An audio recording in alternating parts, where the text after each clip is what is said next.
Gas সংকট সমাধানের লক্ষ্যে মালয়েশিয়ার প্রধানমন্ত্রীর সাথে টেলিফোনে কথা বলেছেন প্রধানমন্ত্রী তারেক রহমান। দুপুরে টেলিফোন আলাপের সময় সংকট নিরসনে সব ধরনের সহযোগিতার আশ্বাস দিয়েছেন আনোয়ার ইব্রাহিম।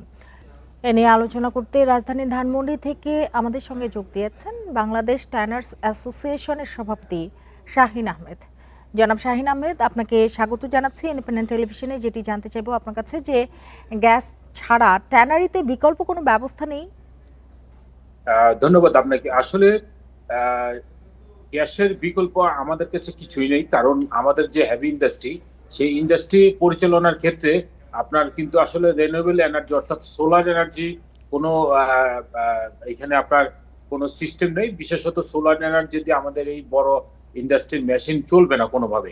সুতরাং আমরা মনে করি যে এখানে যে আমাদের যে প্রায় 2,70,000 ঘনফুট যে গ্যাসের প্রয়োজন হয় প্রতি ঘন্টায়, সেই গ্যাসের স্বল্পতার কারণে কিন্তু আপনার পুরো উৎপাদন ব্যবস্থাটা বন্ধ হয়ে গেছে। অর্থাৎ আপনার যেখানে আমার 75 থেকে 80 PSI গ্যাসের প্রয়োজন একটা বয়লারের জন্য, স্টিমের জন্য, সেখানে কিন্তু আমি মানে 5 PSI আমি পাচ্ছি না। সুতরাং এখানে আমার কিন্তু কোনো বয়লার সিস্টেমই কাজ করছে না, যার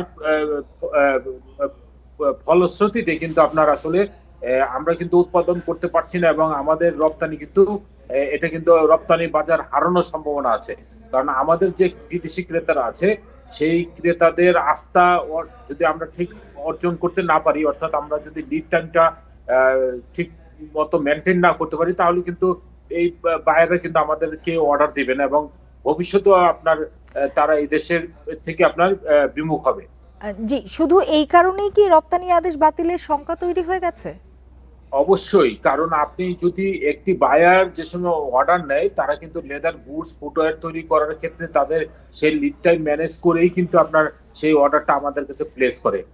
যেখানে আমরা গ্যাসের স্বল্পতার কারণে আমরা যদি এইভাবে দিনের পর দিন যদি উৎপাদন ব্যবস্থাপনা আপনার ঠিক মতো সমন্বিত করতে না পারি, এবং আমরা যদি সময় মতো সেই প্রোডাকশনটা তাকে শিপমেন্ট না করতে পারি, তাহলে তো আমার সেই অর্ডারও আমার ক্যান্সেল হবে, এবং ভবিষ্যতে অর্ডার দিবে কিনা সেটা নিয়েও কিন্তু আপনার সংশয় থাকবে।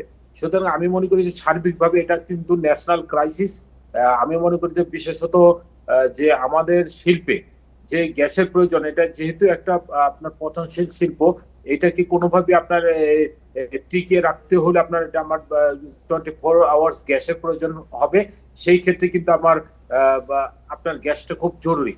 যদিও আমরা মাননীয় বিদ্যুৎ এবং জ্বালানি মন্ত্রীর সাথে আমরা সাক্ষাৎ করেছি গত সপ্তাহে, উনি আমাদেরকে আশ্বস্ত করেছেন উইদিন 1 উইক তারা সিমলেস আপনার গ্যাস সরবরাহ করবে। আমরা জানি না সেটা আসলে কতটুকু কার্যকর হবে, কিন্তু এই ফাঁকে কিন্তু আমাদের এই যে আজকে 1 মাস যাবত যে গ্যাসের সংকট, এটার জি, প্রভাবে কিন্তু এই যে আপনার 1 মাস থেকে যে গ্যাসের সংকট, এই কয়েকদিনে কারখানা তাহলে কিভাবে চলছে? উৎপাদন কি ব্যাপক হারে ক্ষতিগ্রস্ত হচ্ছে কিনা বা অবশ্যই আপনার কমেছে কিনা? ক্ষতিগ্রস্ত। যেখানে আমরা উৎপাদন করতাম, সেখান থেকে আমাদের উৎপাদনের সক্ষমতা প্রায় 80% কমে গেছে, এবং আমাদের কিন্তু শ্রমিকরা কিন্তু এখন বেকার অবস্থায় আছে। সুতরাং সবকিছু মিলে কিন্তু আসলে আমরা মনে করি যে আমাদের এই এই ক্রাইসিসে আমাদের যে যদি দ্রুততার সহিত যদি গ্যাস সরবরাহ ব্যবস্থাপনা না করে, তাহলে কিন্তু আমাদের প্রত্যেকটি ইন্ডাস্ট্রি কিন্তু বন্ধ করে দিতে হবে।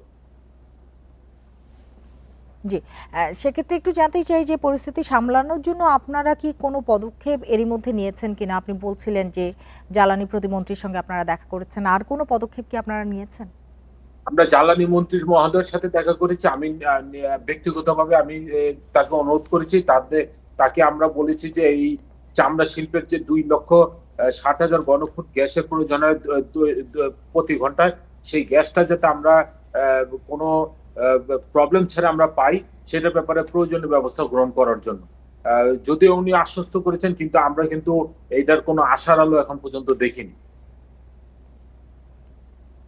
এবং আপনি আরেকটি প্রশ্ন করেছেন যে বিকল্প ব্যবস্থাপনা। আসলে বিকল্প ব্যবস্থাপনা আমাদের যে যে ইন্ডাস্ট্রি, সেই ইন্ডাস্ট্রির সাইজ অনুযায়ী আমাদের যে বয়লার আমরা বা স্টিম আমরা ব্যবহার করি, সেখানে কিন্তু আসলে কোনোভাবেই আপনার বিকল্প ব্যবস্থাপনা করা যায় না। এবং বিশেষত সিএনজির মাধ্যমে যদি আপনার এটাকে রিফ্লোয়িং করা হয়, তাহলেও কিন্তু আপনার সেটাও কিন্তু সরকার নিষিদ্ধ করেছে। কোনো আপনার সিএনজি আপনার এইভাবে ক্যারি করে নিয়ে এসে আপনার এখানে ইন্ডাস্ট্রিতে দেওয়া যাবে না। সুতরাং সবকিছু বিবেচনা করেই কিন্তু আসলে ইন্ডাস্ট্রি খুব একটা কঠিন সময় পার করছে। জি, বুঝতে পেরেছি। জনাব শাহিন আহমেদ, আপনাকে অনেক ধন্যবাদ আমাদের সাথে যোগ দেবার জন্য, আমাদের সময় দেবার জন্য।